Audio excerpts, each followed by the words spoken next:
کی تھی، اس کو ذرا تفصیل سے دیکھتے ہیں۔ اللہ تبارک و تعالیٰ نے فرمایا اعوذ باللہ من الشیطان الرجیم بسم اللہ الرحمن الرحیم وَمَكَرُوا اور انہوں نے مکر کیا، انہوں نے چالیں چلیں، وَمَكَرَ اللَّهُ اور اللہ نے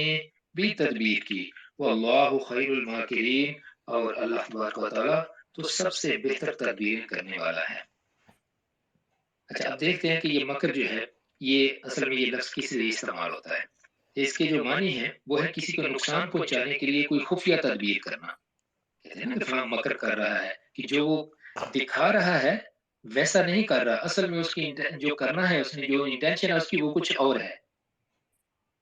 تو اس میں مذمت کا پہلو یہاں سے پیدا ہوا کہ مخفی تدابیر جو انسان استعمال کرتا ہے تو وہ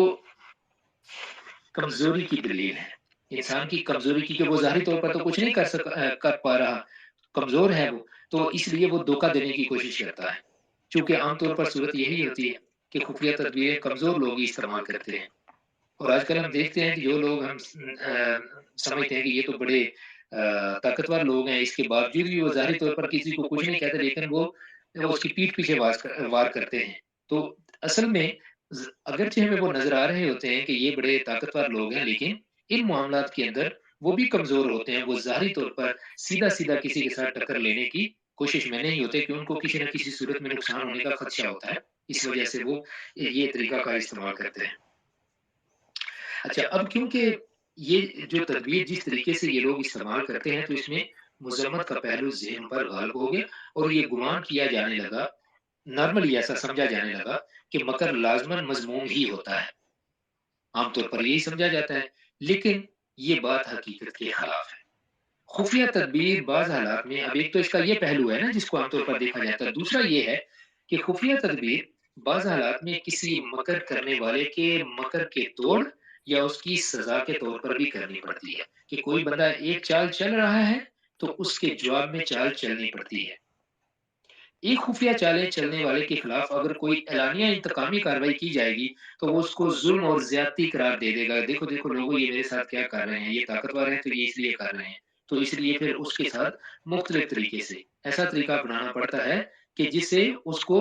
جو اس نے کیا ہے اس کی سزا بھی مل جائے، اور کرنے والا جو ہے اس کے اوپر کوئی الزام بھی نہ آئے، لیکن اس میں کسی کے ساتھ زیادتی نہیں کی جائے گی۔ خفیہ تدبیر بعض حالات میں کسی مکر کرنے والے کے مکر کے توڑ یا اس کی سزا کے طور پر بھی استعمال ہوتی ہے۔ تو ایک خفیہ چالیں چلنے والے کے خلاف اگر کوئی اعلانیہ انتقامی کارروائی کی جائے تو وہ اس کو ظلم اور زیادتی قرار دے گا، اور حالات سے ناواقف اس کو حالات حق بجانب ٹھہرائیں گے، جن لوگوں کو پتہ نہیں ہے، جیسا دیکھیں نا آج کل ہمارے ہاں ہو رہا ہے، تو سچ کو جھوٹ بنا دیا، جھوٹ کو سچ بنا دیا۔ تو اب اس میں کیوں ایسا ہوتا ہے؟ جب ان کے سامنے کوئی چیز سیدھی سیدھی ان کے سامنے رکھ دی جاتی ہے، لیکن اگر اسی چیز کو چھپایا جائے اور ان کے سامنے نہ کی جائے تو پھر یہ باتیں تو بناتے رہیں گے، لیکن یہ پھر کوئی ان کے پاس ثبوت نہیں ہوگا کسی بھی چیز کا الزام لگانے کا۔ اچھا اس طرح کوئی خفیہ تدبیر کسی سازشی دشمن کے خلاف بعض اوقات اس کو متنبع کرنے کے لیے اختیار کرنی پڑتی ہے، تاکہ اس پر یہ ظاہر ہو جائے کہ اس کی سازشیں مخفی نہیں ہیں، کہ ان کا ہمیں پتہ چل گیا ہے، جس کے لیے وہ یہ جال بن رہا ہے وہ اس جال سے واقف ہے۔ یہ چیز اس کو رسوا بھی کرتی ہے اور آئندہ کے لیے اس کو ایسی حرکتوں سے باز رکھنے میں بھی مددگار ہوتی ہے، بشرطے کہ اس کے اندر سبق حاصل کرنے کی صلاحیت ہو، تو وہی جس میں سبق حاصل کرنے کی صلاحیت ہوگی وہی آئندہ کے لیے احتیاط کرے گا، ورنہ تو کوئی نہیں کرے گا۔ مگر جس مکر کی نسبت اللہ تعالیٰ کی طرف کی گئی ہے، اس سے مراد یہی مکر ہے جو حق کے دشمنوں کی سازشوں کے توڑ یا ان کی سرکوبی کے لیے اللہ تبارک و تعالیٰ اختیار فرماتا ہے، کہ یہ لوگ جو نقصان پہنچانا چاہ رہے ہیں یہ اپنی تدبیریں کر رہے ہیں، خفیہ تدبیریں نقصان پہنچانے کے لیے، لیکن اللہ تبارک و تعالیٰ ان کی تدبیروں کا توڑ نکال رہا ہے، اور اللہ سے بہتر تو کوئی تدبیر نہیں بنا سکتا۔ اچھا اس آیت میں جس چیز کی طرف اشارہ ہے وہ تمام انبیاء علیہ السلام کی زندگی کی ایک مشترکہ حقیقت ہے۔ تمام انبیاء کی زندگی اس بات کی گواہی دیتی ہے کہ جب انہوں نے اپنی قوم کے جو بڑے لوگ ہوتے تھے ان سے مایوس ہو کر اپنی پوری توجہ اپنے غریب ساتھیوں اور قوم کے عام لوگوں پر مذکور کی، ان کی دعوت ان لوگوں کے اندر اپنے اثرات پھیلانے لگی، تو یہ جو بڑے لوگ اپنے آپ کو سمجھتے تھے، اس چیز کو انہوں نے کیا سمجھا کہ یہ تو بھئی ہمارے اقتدار کے لیے بہت بڑا خطرہ بن گئی ہے۔ تو انہوں نے پھر کیا کیا کہ وقت کے نبی کے خلاف مختلف قسم کی سازشیں وہ کرنی شروع کر دیں، تاکہ کسی نہ کسی بہانے سے ان کو قتل کر دیا جائے اور ان سے جان چھڑا لی جائے پھر، اور اپنے جو ڈگر پہ چل رہے ہیں اسی ڈگر پہ پھر چلتے رہیں اور لوگ ان کو بڑا سمجھتے رہیں۔ تو یہ مرحلہ آزمائش یوں تو ہر نبی کی زندگی میں، جیسا کہ پہلے بھی بیان ہوا ہے بہت سی مثالوں میں، تو ان کے ساتھ پیش آیا، لیکن یہاں سیدنا عیسیٰ علیہ السلام کا جو معاملہ ہے یہ بڑی جو ہے نا وہ خطرناک صورتحال اختیار کر جاتا ہے، کیونکہ اس میں کیا تھا کہ سیدنا عیسیٰ علیہ السلام ایک تو اس علاقے کے رہنے والے نہیں تھے، بیت المقدس کے نہیں رہنے والے تھے، آپ کا علاقہ دور تھا، ناصریہ تھا۔ اچھا، دوسرا یہ کہ سیدنا عیسیٰ علیہ السلام نے آ کے جن لوگوں سے بات کی وہ لوگ بھی دین کو ماننے والے تھے، ٹھیک ہے نا؟ رسول اللہ صلی اللہ علیہ وآلہ وسلم جب تشریف لائے تو سامنے جو لوگ تھے وہ تھے کفار، وہ تو مطلب اللہ تعالیٰ نے فرمایا نا سورہ یاسین کے اندر کہ ان لوگوں کو آپ ڈر سنا دیجئے کہ جن لوگوں کے پاس کو پہلے ڈرانے والا نہیں آیا۔ دیکھیے یہاں معاملہ جو ہے نا یہ کیا تھا سیدنا عیسیٰ علیہ السلام کے کیس میں، کہ ان کے جو مخاطب تھے، جو ان کے سامنے والے لوگ تھے، وہ سارے کے سارے اپنے آپ کو دیندار سمجھتے تھے اور ان کے پاس دین تھا بھی، ان کے پاس کتابیں تھیں، ان کو دین کا علم تھا، شریعت کا ان کو پتا تھا۔ تو ایسے لوگوں کو جس کی جو امپائر تھی وہ تو کسی صورت بھی برداشت نہ کرتے کہ بھئی کوئی اور آگے تو ہماری اس ساری کی ساری حکومت کو کوئی گرا دے، اور جو چیزیں انہوں نے دین کے اندر داخل کی ہوئی تھی اور ان سے وہ مزے کر رہے تھے تو ان مزوں کو تو وہ چھوڑنا کبھی پسند نہ کرتے۔ اب ذرا اس کو ہم دیکھیں کہ یہی صورتحال ہمیں پھر بعد میں ہسٹری کے اندر نظر آتی ہے، اور یہ صورتحال آج ہمیں نظر آتی ہے، آج کے دور میں بھی، کہ جو لوگ اپنے تئیں اپنے آپ کو دیندار سمجھ رہے ہوتے ہیں،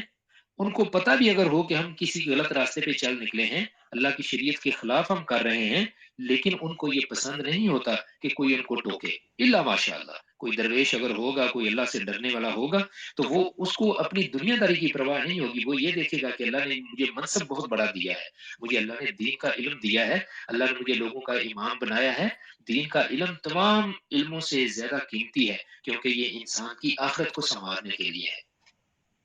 تو پھر وہ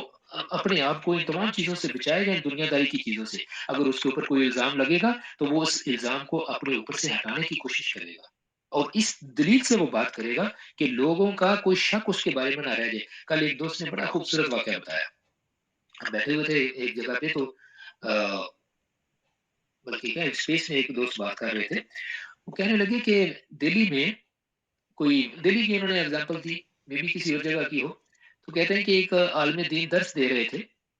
تو ان کے سامنے ان کے طلباء بیٹھے ہوئے تھے یا کوئی اور لوگ تھے جو مسجد میں آئے ہوئے تھے اور درس سن رہے تھے، تو باہر سے ایک بندہ آیا، اس نے آ کے ان کو پہلے تو سلام لیا، تو پھر آ کے اس نے بڑی خطرناک بات ان کے سامنے کر دی، ان سے کہنے لگا مولوی صاحب مجھے پتا چلا ہے کہ آپ تو حرام کے ہیں، آپ تو حرام کی اولاد ہیں۔ اب ان کے جتنے شاگرد بیٹھے ہوئے تھے وہ تو بہت زیادہ ڈسٹرب ہو گئے، اور اس کو مارنے کے لیے انہوں نے اٹھنا چاہا تو انہوں نے ہاتھ کے اشارے سے ان کو بیٹھنے کا اشارہ کر دیا۔ اللہ والے ایسے ہوتے ہیں، انہوں نے کہا بیٹھ جاؤ تم لوگ۔ اسے کہتا بھائی دیکھو آپ کو جو یہ خبر ملی ہے نا یہ غلط ہے، میرے امی اور میرے ابو کا میری پیدائش سے اتنا عرصہ پہلے، اتنے سال پہلے ان کی شادی ہوئی تھی، اور ان کی شادی کے گواہان ابھی بھی زندہ ہیں، اگرچہ بوڑھے ہو چکے ہیں ابھی بھی زندہ ہیں، تو آپ اپنے آپ کو اس طرح گناہ گار نہ کیجیے۔ یہ دیکھیں ان لوگوں کا اتنی بڑی بات ایک بندے نے آگے کر دی، لیکن جو اللہ والے ہیں وہ اس میں بات کرتے ہیں۔ تو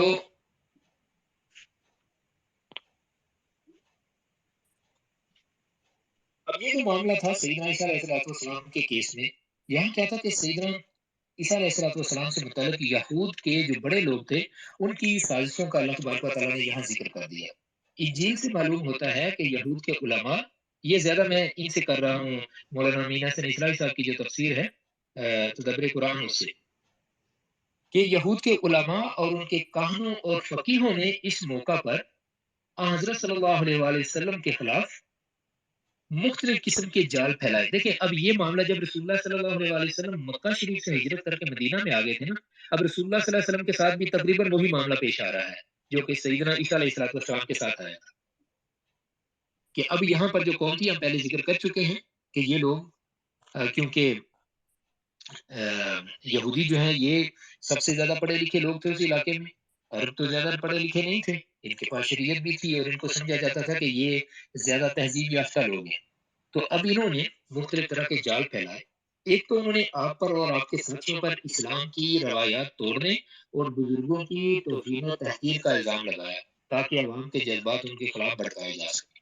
دوسرا جال انہوں نے یہ بچھایا کہ اپنے مخصوص آدمی بیچ بیچ کر ان سے ایسے سوالات کیے جن کے جوابوں سے ان کے خلاف کفر اور ارتداد کے فتوے کا مواد فراہم ہو سکے.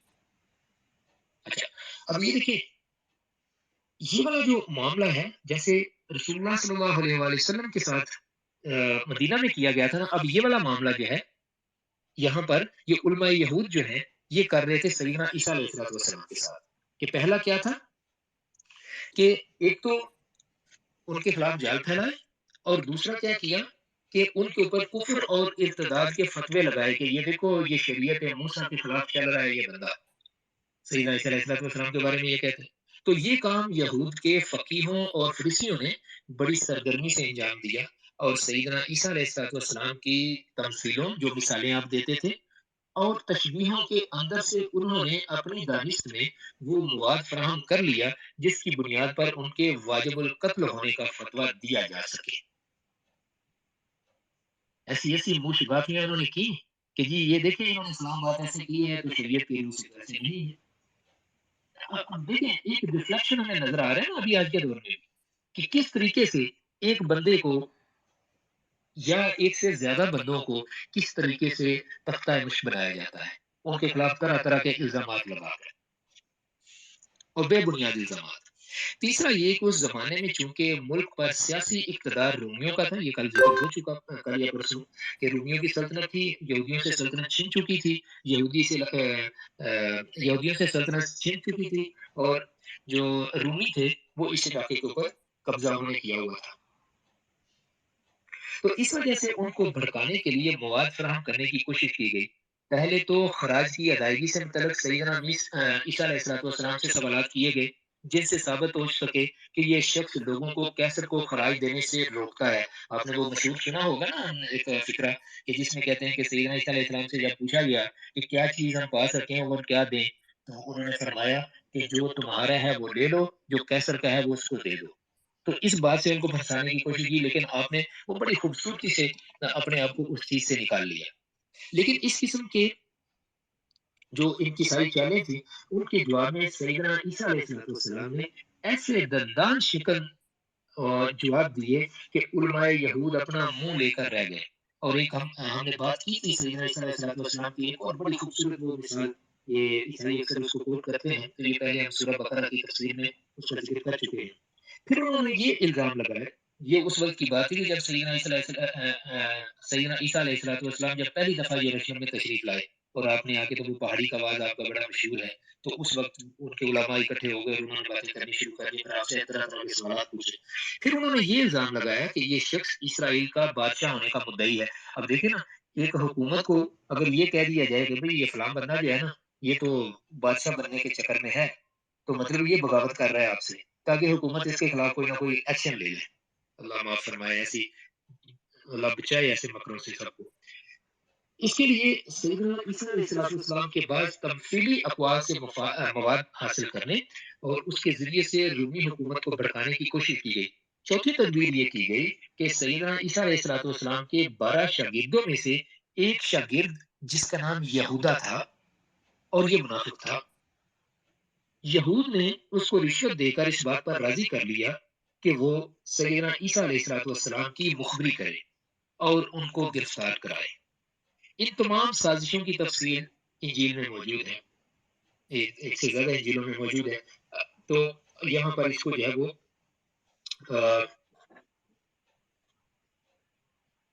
انہوں نے بیان نہیں، مولانا نے یہاں پر اس کو بیان نہیں فرمایا. اچھا کیونکہ کافی لمبا یہ ٹاپک ہو جائے گا تو اب اس بات جو ہے وہ ہم اس کے کنکلوژن کی طرف آتے ہیں. یہ جو آیت ہے اس کی تفسیر کے کہ پیغمبر کی زندگی کا یہی وہ مرحلہ ہوتا ہے جس میں وہ قوم کو چھوڑ کر کہ جب لوگ ان کے پیچھے آ جاتے ہیں ان کو پکڑنے کے لیے ان کو تکلیف دینے کے لیے کہ وہ یا ان کی جان لینے کے درپے ہو جاتے ہیں تو وہ اپنی قوم کو چھوڑ کر اور اپنے دشمنوں سے اعلان برات کر کے ہجرت کرتا ہے اور یہ ہجرت مختلف شکلوں میں کی گئی جیسے وہ انبیاء کے حالات سے ہمیں پتہ چلتا ہے رسول اللہ صلی اللہ علیہ وآلہ وسلم نے بھی لیکن جب کفار مکہ نے نہیں بات مانی اپنے وہاں سے ہجرت کر لی تو تمام انبیاء نے ہجرت کی ہے اس طرح سے اگلی آیت کی طرف چلتے ہیں آیت نمبر 55 اللہ تبارک و تعالیٰ نے فرمایا اذ قال اللہ یا عیسی انی متوفیک ورافعک الی ومطہرک من الذین کفروا۔ اچھا اب یہ آیت بڑی امپورٹنٹ ہے اس حوالے سے کہ اس آیت کی وجہ سے بہت لمبی لمبی ڈسکشنز ہوتی ہیں اور بڑی عجیب و غریب سی باتیں ہوتی ہیں۔ اذ قال اللہ، اب ذرا اس کو دھیان سے اس کے الفاظ کی طرف ہم غور کریں۔ اذ قال اللہ، جب اللہ تعالیٰ نے کہا یا عیسیٰ، اے عیسیٰ علیہ السلام، انی بے شک میں متوفی کا، اب متوفی اس کا ترجمہ لوگ جو ہے نا وہ کچھ کہہ دیتے ہیں کہ یہ تو مطلب وفات کا اور یہ تو وہی لفظ ہے، لیکن مولانا نے اس کا بڑی خوبصورتی سے اس کا جو ذکر فرمایا ہے اس لفظ کا، ہم اس کی طرف چلتے ہیں کہ اس کا مادہ کیا ہے۔ تو پہلے یہ ترجمہ اس کا آدھی آیت کا پڑھ لیتے ہیں، اس کے بعد انشاءاللہ اس طرف چلتے ہیں۔ تو انی متوفی کا کہ یہ میں تجھے پورے کا پورا لے لینے والا ہوں، مطلب بچا لینے والا ہوں۔ ابھی ہم دیکھتے ہیں اس کی جو لفظی معنی ہے اور کس طریقے سے معنی چینج ہوتا ہے اور کیسے یہی لفظ اگلی آیت میں آ رہا ہے۔ تو اپنے جو اس کا موقع ہے جہاں پر یہ لفظ بولا جا رہا ہے اس کے مطابق اس کا ترجمہ کیا ہوگا۔ یہ کوئی زبردستی کا ترجمہ نہیں ہے۔ بہت سے لوگ جو ہیں وہ جو اس آیت کا غلط ترجمہ کرتے ہیں وہ کہتے ہیں کہ جی آپ جان بوجھ کے غلط ترجمہ اس طرف کو ترجمہ لے کے جا رہے ہیں۔ انہی سے کہیں کہ اس کی اگلی آیت میں بھی یہ لفظ آیا ہے اسی مادے کا لفظ، ذرا اس کا بھی ترجمہ فرما دیجئے اور پھر ذرا وہاں پر بھی یہی لفظ جو ہے نا وفات کا لگا کے دیکھیے بلا ترجمہ کیا بنتا ہے۔ بالکل چینج ہو جائے گی، سارے کا سارا معاملہ چینج ہو جائے گا۔ تو اس لیے ہمیں بڑی احتیاط کی ضرورت ہے یہاں پر۔ تو بے شک میں پورے کا پورا تمہیں لے لوں گا اپنی طرف، ورافعک اور بلند کروں گا تجھے، الیہ اپنی طرف، ومطہرک اور بچا لوں گا تجھے، طاہر کر دوں گا تجھے، پاک کر دوں گا تجھے، من الذین کفروا ان لوگوں سے کہ جو کہ جنہوں نے آپ کا انکار کر دیا ہے، میں ان لوگوں سے آپ کو بچا لوں گا۔ وجائل الذین اتبعوک اور بنا دوں گا ان لوگوں کو جو تیری پیروی کریں گے، فوق الذین کفروا ان لوگوں کے اوپر کہ جنہوں نے کفر کیا، الی یوم القیامہ قیامت تک، تیرے ماننے والوں کو، تیری پیروی کرنے والے لوگوں کو میں تیری بات کو نہ ماننے والوں کے اوپر قیامت تک کے لیے ان کے اوپر میں انہیں اٹھا دوں گا، انہیں برتری دے دوں گا۔ ثم پھر الیہ میری طرف، مرجعکم تم سب رجوع کرو گے، میری طرف تم لوٹ کر آؤ گے، فاحکم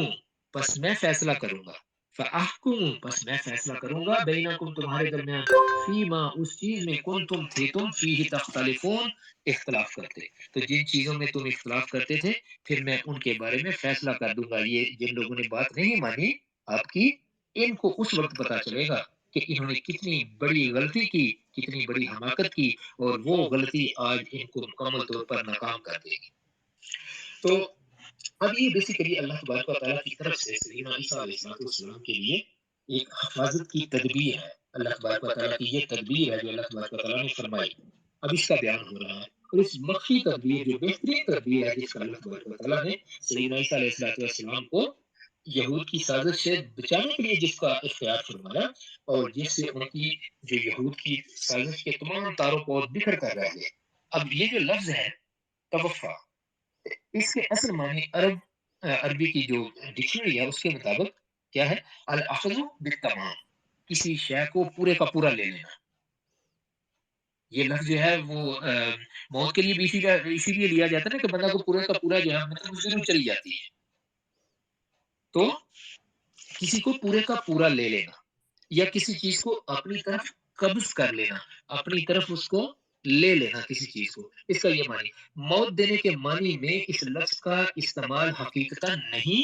بلکہ مجازن ہوا ہے۔ ایسے الفاظ جو اپنے حقیقی اور مجازی دونوں معنی میں استعمال ہوتے ہیں، اپنے صحیح مفہوم کے تعین میں قرائن کے محتاج ہوتے ہیں کہ وہ بات کہاں پر کہی جا رہی ہے، سیاق و سباق اس کا کیا ہے۔ یہاں مندرجہ ذیل قرائن اس بات کے خلاف ہیں کہ اس کے معنی یہاں موت کے دینے کے لیے جائیں، تو یہ ہم معنی یہاں نہیں لے سکتے۔ اب پہلا اس میں کیا ہے؟ پہلا یہ کہ پہلا یہ کہ موقع اللہ تبارک و تعالیٰ کی طرف سے سیدنا عیسیٰ علیہ السلام اور ان کے ساتھیوں کے لیے بشارت اور وعدہ نصرت کا ہے۔ اللہ تبارک و تعالیٰ ان کو بشارت دے رہا ہے اور ان کو مدد کا وعدہ دے رہا ہے۔ دیکھیں ابھی ہم نے آیت کے دوسرے حصے میں پڑھا نا یہ کہ میں تجھے بنا دوں گا ان لوگوں کو جو تیری پیروی کریں گے، ان لوگوں کے اوپر میں انہیں فضیلت دے دوں گا کہ جن لوگوں نے آپ کا انکار کیا ہے، ان کو ان کے اوپر اٹھاؤں گا۔ تو ایک تو چیز یہ ہوگی، تو جملہ رسولوں کی سرگزشتیں اس امر کی شاہد ہیں کہ ان کی قوموں نے ان کے قتل کا ارادہ کیا تو اللہ تبارک و تعالیٰ نے ان کو اپنی حفاظت اور نصرت کی بشارت دی ہے۔ یہاں بھی آیت پر نکال ڈالیے تو معلوم ہوگا کہ پوری آیت بشارت وعدہ نصرت ہی کی ہے۔ اس سیاق و سباق میں آخر میں یہ کہنے کا کیا موقع ہے کہ میں تمہیں موت دینے والا ہوں؟ یہاں تو بشارت دی جا رہی ہے۔ تو یہ تو وہی چیز ہے کہ جس کو یہودی چاہتے تھے، وہ تو چاہتے تھے کہ آپ کو کسی طریقے سے ختم کر دیا جائے، تو ایسا تو پھر ہو نہیں سکتا۔ پھر اس کا مطلب فرق صرف ذریعے کا ہوتا کہ موت یہود کے ہاتھوں نہیں بلکہ قدرت کے ہاتھوں واقع ہو گئی، تو یہود کی تو خواہش پوری ہو جاتی نا اس طرح سے۔ اب دوسری چیز یہ ہے کہ اگر اس لفظ سے یہاں موت دینا مراد ہے تو اس کے بعد رافیوں کا الیہ کے الفاظ کہ میں تجھے اپنی طرف اٹھا لوں گا بالکل غیر ضروری ہو کے رہ جاتے کہ جب موت دے دی تو اب کس کو اٹھائے گا؟ آخر یہ کہنے کا کیا فائدہ ہوا کہ میں تجھے موت دینے والا ہوں اور اپنی طرف اٹھا لینے والا ہوں؟ تو اس کا تو کوئی ایکسپلینیشن نہیں پھر سمجھ میں آ سکتی نا۔ تو موقع دلیل ہے کہ یہاں متوفی کا کے بعد رافیوں کا الیہ کے الفاظ جو اس لفظ جو توفع کے جو لفظ ہے اس کے مفہوم کو واضح کر رہے ہیں کہ تمہاری یہ جو اپنی طرف لے لینے کی شکل یہ ہوگی کہ میں تمہیں اپنی طرف اٹھا لوں گا۔ ان دونوں چیزوں کو جب ملا کے ہم پڑھیں گے تو اس کا اوورآل مطلب کیا ہوگا کہ میں تمہیں اپنی طرف اٹھا لوں گا، پورے کا پورا تجھے اپنی طرف اٹھا لوں گا، تجھے بچا لوں گا، میں ان لوگوں سے نکال دوں گا میں تجھے، یہ تجھے کوئی نقصان نہیں پہنچا سکیں گے۔ تیسرا یہ کہ ورافیوں کا الیہ کے معنی مجرد رفع درجات لینا صحیح نہیں ہے۔ جیسے یہ کہا جاتا ہے نا کہ اس کا مطلب تو یہ ہوگا جی کہ ان کو وفات دے دی گئی اور اس کے بعد آپ کے درجات کو بلند کر دیا گیا، تو درجات اس صورت میں الیہ کا لفظ بالکل بے ضرورت ہو کے رہ جاتا ہے۔ اس کے لیے تو یہی کافی ہے پھر ورافیوں کا اور میں تجھے بلند کر دوں گا۔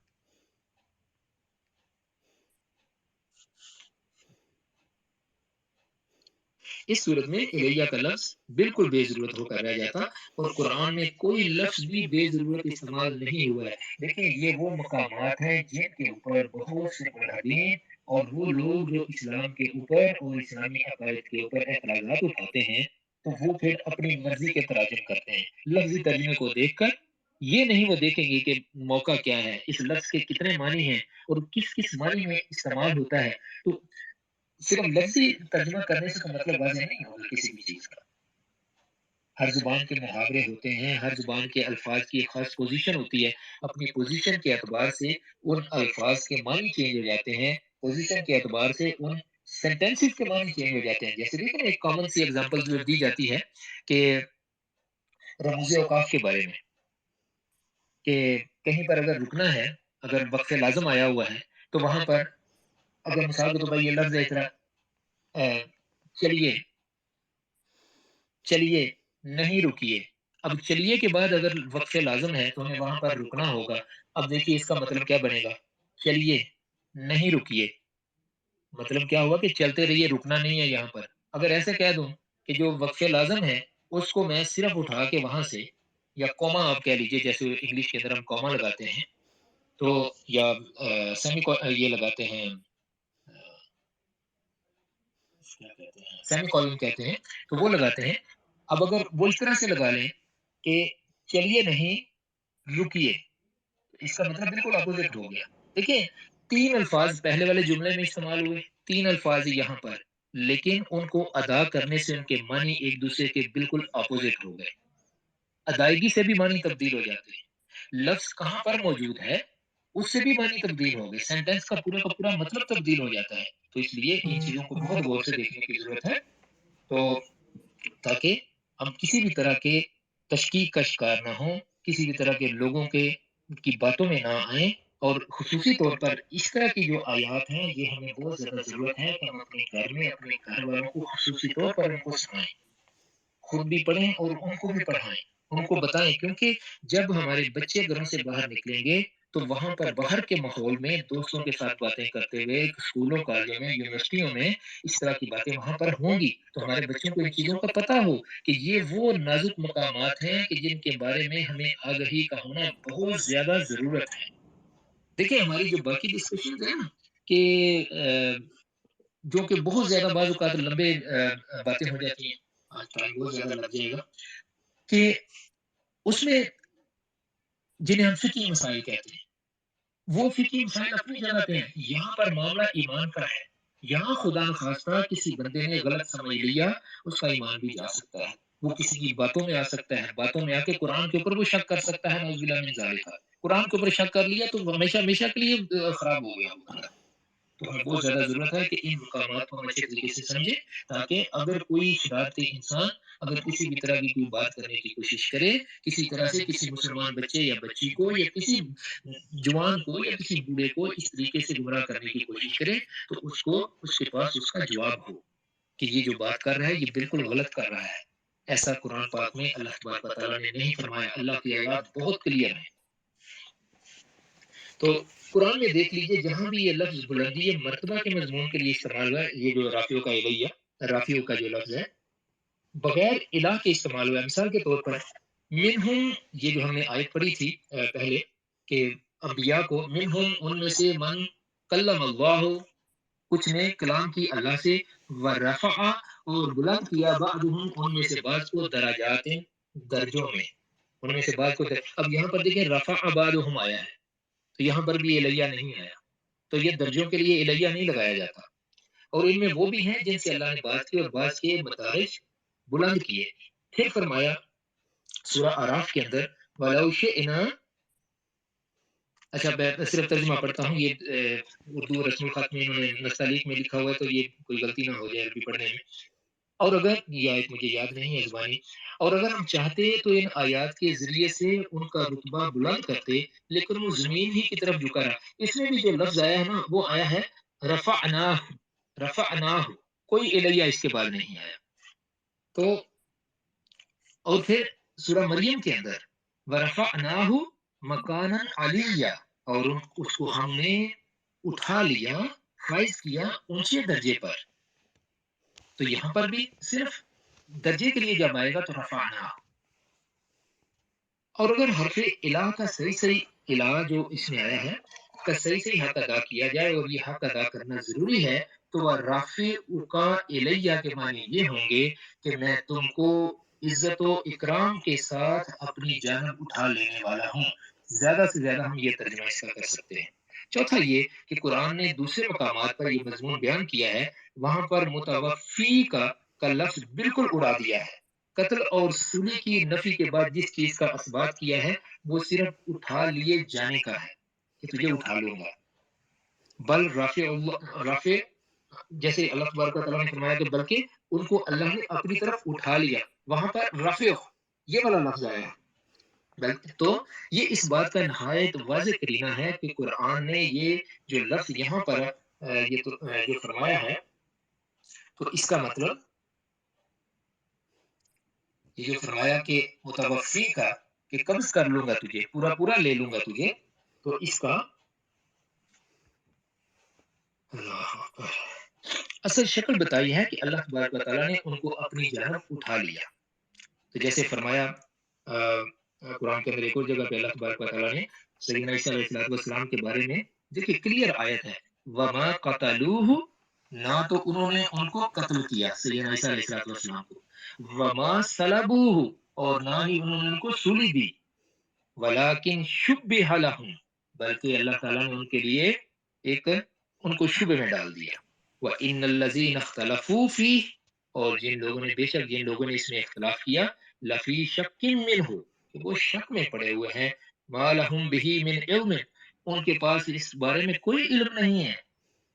تو وہ تو صرف اپنی خواہشوں کی پیروی کر رہے ہیں، اور یقین کر لو کہ ان کو قتل نہیں کیا گیا، بلکہ